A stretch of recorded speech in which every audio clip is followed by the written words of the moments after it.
এরপরে শেষকালে প্রহার এনো ধনঞ্জয় করবেন, সেটা না আপনাদের দিক থেকে শোভন, না আমার দিক থেকে বাঞ্ছনীয় হবে। গম্ভীর ভাবে এই কথা বলে একটা পান মুখে পুরল জয়ন্ত। নমস্কার শ্রোতা বন্ধুরা, আজ আপনারা শুনছেন কাহিনী নরক এক্সপ্রেস। লিখেছেন সৌরেন্দ্রমোহন মুখোপাধ্যায়। গল্প শুনে ভালো লাগলে বরাবরের মতো বলছি, লাইক, কমেন্টস ও শেয়ার করতে ভুলবেন না। লাইক ভীষণ কম হচ্ছে, লাইক করতে কিন্তু আপনারা একটু দ্বিধা করবেন না। আর যে সকল বন্ধু গল্প শুনে চলে যান, প্রায় 80% বন্ধু আছেন যারা গল্প শুনে চলে যান। প্লিজ চ্যানেলটিকে সাবস্ক্রাইব করে চ্যানেলটির পাশে থাকবেন। আপনাদের গল্প কেমন লাগছে আপনারা আপনাদের মূল্যবান মতামত জানাবেন। তাহলে শুনে ফেলি আজকের কাহিনী নরক এক্সপ্রেস। জলটা চেপে এলো, ঝড়ের ধাক্কায় দৌড় জানালা কেঁপে কেঁপে উঠছে। রাত 10টা বেজে গেছে, তখনও আমরা বসার ঘরে আড্ডা দিচ্ছি, জয়ন্ত, আমি আর সুরমা।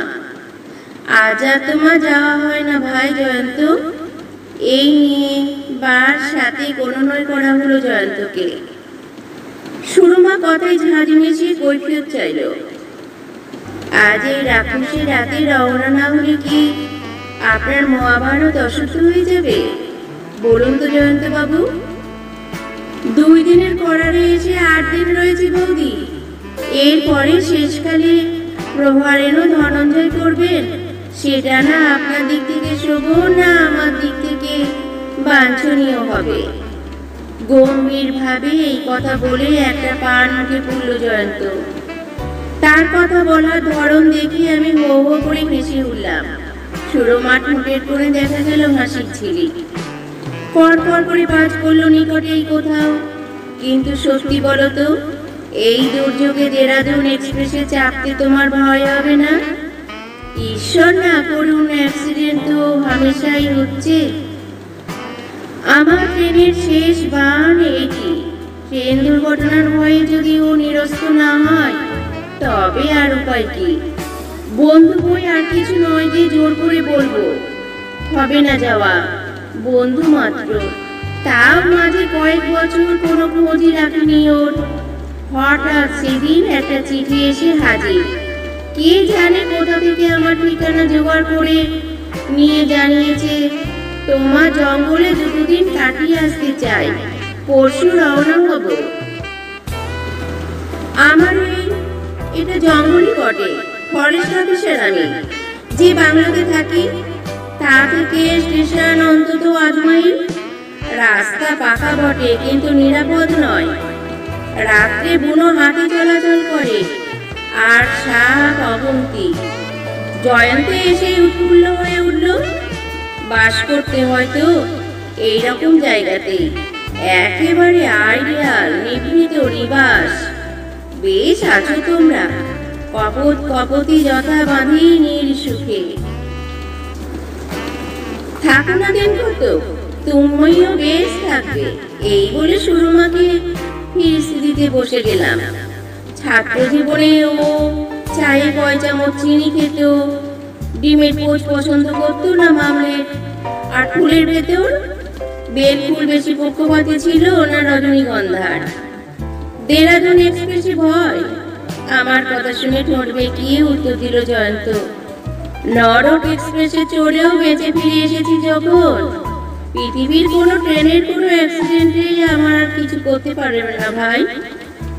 নরক এক্সপ্রেস সে আবার কি? দুজনেই একসঙ্গে প্রশ্ন করলাম, সুরমা আর আমি। হাই তুলে 2 হাত একসঙ্গে তুলে দিল জয়ন্ত। কথাটা বলে ফেলেছি তাহলে? এটা আমার একটা ব্যারামে দাঁড়ালো দেখছি। যেখানেই যাই ওই ঠাই নরক এক্সপ্রেসের কথা না বলে পারিনি। এটা অবচেতন অভূমিকা, একে দমন করতে হবে। তা দমন করতে হয় পরও, এরপরে আমি পেয়ে বসলাম।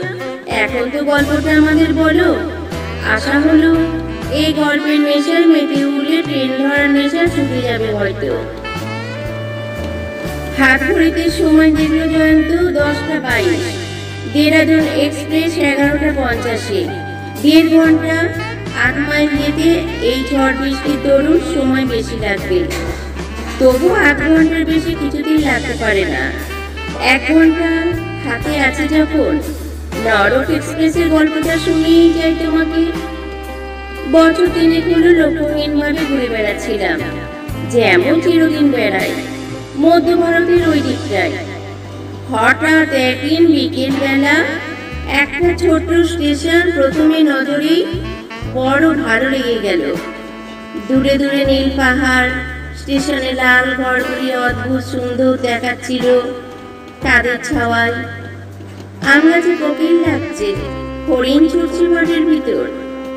ভালো যখন লাগলো সঙ্গে সঙ্গে নেমে পড়লাম গাড়ি থেকে। স্টেশনের নামটাও তখনও দেখিনি। আমি নামার সঙ্গে সঙ্গে গাড়ি ছেড়ে দিল। আমি ধীরে ধীরে এগিয়ে চললাম ওয়েটিং রুমের দিকে। ব্যাগটা বিছানাটা কারো জিম্মা করে দিয়ে বেড়াতে বেরোবো। স্টেশনের নাম দেখতে পেলাম বুলন্দ শহর। বুলন্দ শহর কি যেন মনে পড়ে অথচ পড়ে না। ওই নামের সঙ্গে জড়ানো কি যেন কবিতার একটা কাহিনী। রবিবাবুর গল্পে এক বুলন্দ শহরের কথা পড়েছি না, যেখানকার নবাবপুত্রী। কিন্তু না, যে গল্পটা আমার মনের আনাচে কানাচে উঁকি দিচ্ছে অথচ ধরা দিচ্ছে না, সেটা কোনো নবাবপুত্রীর গল্পই নয়। তবে কি সেটা? প্ল্যাটফর্ম থেকে নেমে মাঠে পড়েছি। মাঠ পেরিয়ে ঢুকে পড়েছি বনে। রেল লাইন আমার পাশে পাশেই চলেছে। বন তখনও অর্ধেক পেরোতে পারিনি। একটা নদীর ধারে এসে পড়লাম। সরু নদী, কিন্তু গভীর খুব। এখন গরমের দিনে জল বেশি নেই, মাঝে মাঝে চড়াও বেরিয়েছে। কিন্তু বর্ষার দিনে এ নদীতে যে অনেক জল থাকে তার স্রোতও হয় প্রবল, তা দেখেই আমি বুঝতে পারলাম। এই নদীর উপর মজবুত কংক্রিটের পুল, তারই উপর দিয়ে চলে গিয়েছে রেল লাইন। কিন্তু বাঁয়ে ওটা কি? আর একটা পুল না, একটা কাঠের পুল, মাঝখান ভাঙা। অর্থাৎ হাত 10-12 জায়গায় না আছে কাঠ, না আছে লোহা, না আছে থাম, না আছে লাইন। বেশ বোঝা যায় ওইটি এই নদীর আদি পুল। এককালে ওই পুল দিয়ে রেল লাইন নদী পার হতো। যা, এতক্ষণে কিছুতেই মনে পড়ছিল না তো, তা চট করে এখন মনে পড়ে গেল। এইবার বুঝতে পারলাম বুলন্দ শহর, এই সেই বুলন্দ শহর। 3 বছর আগে এই স্টেশনে এই নদীর উপরেই একটা ভয়াবহ ট্রেন দুর্ঘটনা ঘটেছিল। এক দুর্যোগের রাত্রে ওই কাঠের পুলটা ভেঙে গোটা একখানা ট্রেন পড়ে গিয়েছিল নদীর জলে। একটি প্রাণীও বাঁচেনি সে ট্রেনের। বটে, এই সেই বুলন্দ শহর, ওই সেই পুল। একটা গোটা ট্রেনের সমস্ত যাত্রী সম্মুখের ওই জায়গাটাতে জলে ডুবে মরেছিল। জলে ডোবা রেলগাড়ির কামরায় বন্ধ হয়ে বা তার নিচে চাপা পড়ে, ঠিক খাঁচায় বন্ধ ইঁদুর যেভাবে জলে ডুবে মরে সেইভাবে মনে পড়ে। আর কল্পনায় শিউরে শিউরে উঠি। হঠাৎ খেয়াল হলো সন্ধ্যা হয়ে এসেছে। পূব আকাশে ওই জোছনা চিকচিক করছে। মস্ত বড় চাঁদ, দ্বাদশী বা ত্রয়োদশী তিথি হবে। রাতে বেড়ানো অভ্যাস আছে, বাঘ ভাল্লুকে বড় একটা কেয়ার করি না। তবু আজ এই পাহাড়ে নদী ভাঙা পুলের কাছে ভর সন্ধ্যেবেলা দাঁড়িয়ে থাকতে গিয়ে গা চঞ্চল করে উঠল। জানা জিনিসের চাইতে অজানার ভয় আমাদের হাড়ে মজ্জায় অনেক বেশি নিবিড় করে মেশানো আছে। আমি তাড়াতাড়ি স্টেশনের দিকে পা চালিয়ে দিলাম। ছোট্ট জায়গা, বাজার দোকান নেই বললেই হয়। এক ভুজাওয়ালার দোকানে ডাল রুটির ব্যবস্থা করতেই 2 ঘন্টা কেটে গেল। তারপর ফিরে এলাম প্ল্যাটফর্মে। স্টেশন মাস্টারকে টিকিটখানা দেখানো দরকার ছিল, মাঝপথে নেমে পড়েছি। এই টিকিটে বাকি দূরত্বটুকু পাড়ি দেওয়া চলবে তো? চলবে, একগাল হেসে উত্তর দিলেন তিনি। লোকটিকে মিশুক অমায়িক বলে ধারণা হলো। আমার হাতে কাজ নেই তো বটেই, তারও কিছু আছে বলে মনে হয় না। অনাহত একটা টুল অধিকার করে গল্প শুরু করা গেল। বেশ জায়গাটি আপনাদের। তা যা বলেছেন, মাস্টারমশাই উত্তর করলেন। জায়গাটি এমনিতে বেশ, তবে বাঘ ভাল্লুক আছে। আর আর বলে থেমে পড়লেন ভদ্রলোক। আর কি? আমি জিজ্ঞেস করলাম। কি যেন বলতে বলতে থেমে গেলেন বোধ হচ্ছে।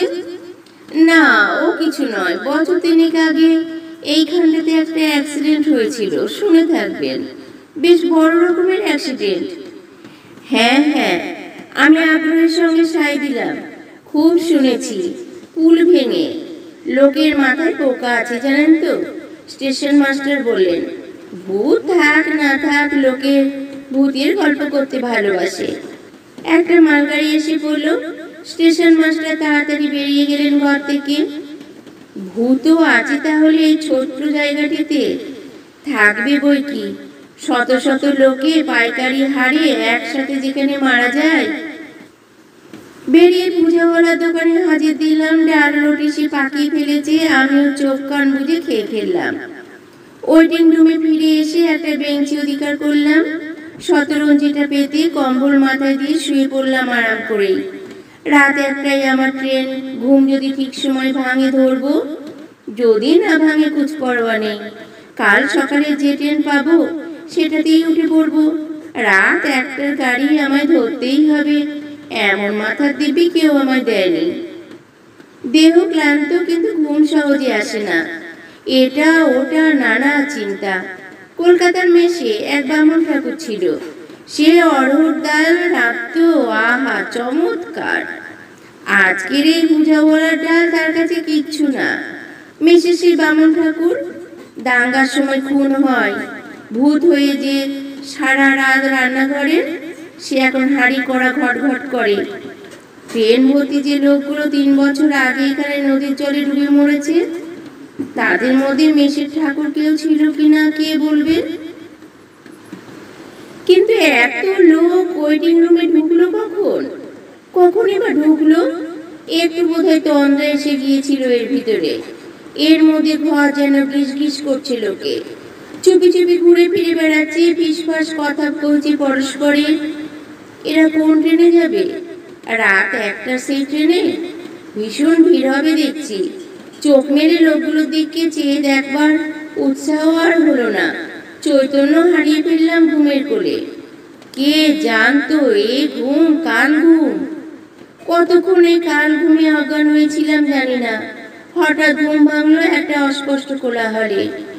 ঘর ভরা লোক দূর দাঁড় ছুটে চলেছে। ট্রেনে উঠবার জন্য নাকি? উঠে বসে বাইরের দিকে তাকিয়ে দেখি তাই বটে, গাড়ি এসে গিয়েছে। দাঁড়িয়ে আছে প্ল্যাটফর্মের পাশে। খুব সময় মতো ঘুমটা ভেঙেছে। তাড়াতাড়ি বিছানাটা গুটিয়ে বসলে তুললাম ব্যাগটা হাতে নিয়ে। সুমুখে যে কামরাটা চোখে পড়লো, উঠে পড়লাম তাতে। আলোয় আলো সারা গাড়ি। জানলায় জানলায় অগুন্তি মানুষের মাথা। হাঁক ডাক, কেউ বা চাওলাকে ডাকছে, কেউ চাইছে গরম দুধ, কেউ বা দেশলাই বিড়ি। গাড়িতে উঠে বসে পড়লাম একটা খোলা জানালার পাশে। হঠাৎ বুকের ভিতরটা ছ্যাদ করে উঠল। কেন কে জানে? হয়তো কেন, নিশ্চয়ই তাই। প্ল্যাটফর্মটা, স্টেশন ঘরটা জনপ্রাণী শূন্য। একটা আলো পর্যন্ত কোথাও নেই। গাড়িতে কামরায় আলো ঝলক দিচ্ছিল, তাই আগে লক্ষ্য করিনি। স্টেশনের আলোর অভাব একই রকম। দূরপাল্লার একটা এক্সপ্রেস ট্রেন এসে স্টেশনে দাঁড়িয়েছে। স্টেশনে আলো নেই, মানুষ নেই। ট্রেন স্টেশনে এসে ঢুকলো কি করে? সিগন্যাল না পেলে এখন ট্রেন ছাড়বেই বা কি করে? স্টেশন মাস্টারকে তো কোথাও দেখছি না। স্টেশনের ঘরটাই বন্ধ। কিন্তু গাড়ি ছাড়লো ঠিকই। কেউ ঘন্টা বাজালো না, কেউ নিশান দেখালো না, তবু ছাড়লো গাড়ি। ঘটাং ঘটাং শব্দ তুলে দুলতে দুলতে স্টেশনের এলাকা ছেড়ে বেরিয়ে পড়ল ট্রেন। হাত ঘুরে দিকে দৈবাতি চোখটা পড়েছিল, চমকে উঠলাম। রাত মোটে 12টা। আমার এক্সপ্রেস গাড়ি তো রাত 1টায় আসবার কথা। এই তবে কোন ট্রেন? যা, কোথায় গিয়ে পড়বো এবার কে জানে।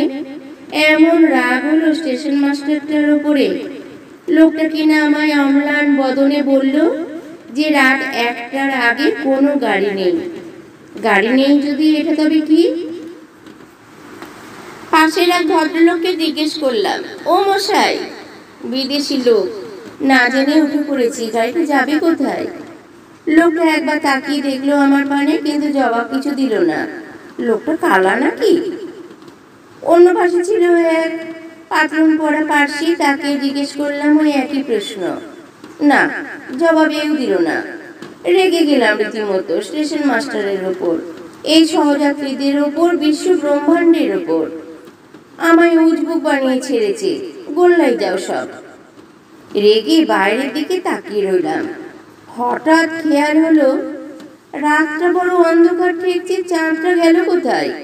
সেই সন্ধ্যাবেলা দেখেছিলাম এত বড় সোনা থালার মতো ত্রয়োদশীর চাঁদ সারা পৃথিবীর আলোয় উজ্জ্বল করে তুলেছে। সেই চাঁদ আমার গেল কোথায়? রাত মোট 12টা। ত্রয়োদশীর চাঁদ তো এক্ষুনি অস্ত যেতে পারে না, তবে মেঘে ঢেকে ফেলেছে। ও তাই বলো, জমাট মেঘ সারা আকাশে, কালো নিকশ কালো। ওই যা বিদ্যুৎ চমকালো যে, শুধু বিদ্যুৎ? কর কর করে বাজ ডেকে উঠল। আকাশের এ মাথা থেকে ও মাথা পর্যন্ত গড়িয়ে ডাকতে ডাকতে ছুটল, কর কর করাত কর। কোথায় ছিল ঝড় আর কোথায় ছিল বৃষ্টি? 2 মিনিটের ভেতর প্রলয় দুর্যোগ শুরু হয়ে গেল। জানালা বন্ধ করে বসলাম সাবধানে। সহযাত্রীরা যেন খেপে উঠেছে ততক্ষণে, ডাকছে, কাঁদছে, ওর গলা জড়িয়ে ধরেছে, কপাল চাপড়াচ্ছে, যেন ভয়ে আর নৈরাশ্যে। 2-1 জনকে জিজ্ঞেস করলাম, ক্যা হ্যায়, রোতা কাহে? তুফান বরখা কবি দেখা নেই? কে কার কথা শুনে আমার দিকে কানে দিল না কেউ। সমানে কাঁদতে থাকলো বাপ দাদার নাম করে। বিরক্ত হয়ে জানলা খুললাম। ঝড় বাদলে ঝাপটা বরং সহ্য হবে, এদের পাগলামি অসহ্য। জানলা খুলে ফেললাম। সেই মুহূর্তে এলো একটা বিদ্যুতের চমক। চোখের পলকে যা দেখলাম তাতে বুকের রক্ত হিম হয়ে গেল আমার। নদীর ধারে এসে পড়েছি আমরা, আর ডাইনে ওই কংক্রিটের পুল, বাঁয়ে সেই ভাঙা কাঠের পুল। আমাদের ট্রেন কংক্রিটের পুলের দিকে গেল না, বাঁয়ে মোড় খেয়ে তীর বেগে ছুটল কাঠের পুলের পানে। আমি চেঁচিয়ে উঠলাম, গাড়ি ভর্তি। 50টা লোকের ভয়ার্ত রোদনের ওপরেও আমি শুনতে পেলাম আমার নিজের সেই চিৎকার, ঘাস ঘাস ঝপাস ঝপ। আমি দিকবিদিক জ্ঞান হারিয়ে খোলা জানলা দিয়ে লাফ দিলাম। গায়ে সমস্ত শক্তি একত্র করে লাফ দিলাম। কিসের ভেতর লাফ দিচ্ছি না দেখে দিলাম লাফ। তারপর কি হলো জানি না। জ্ঞান হলো যখন, তখন আমি নবীনগরের হাসপাতালে, আষ্টে পিষ্টে ব্যান্ডেজ বাঁধা। সন্ধ্যাবেলায়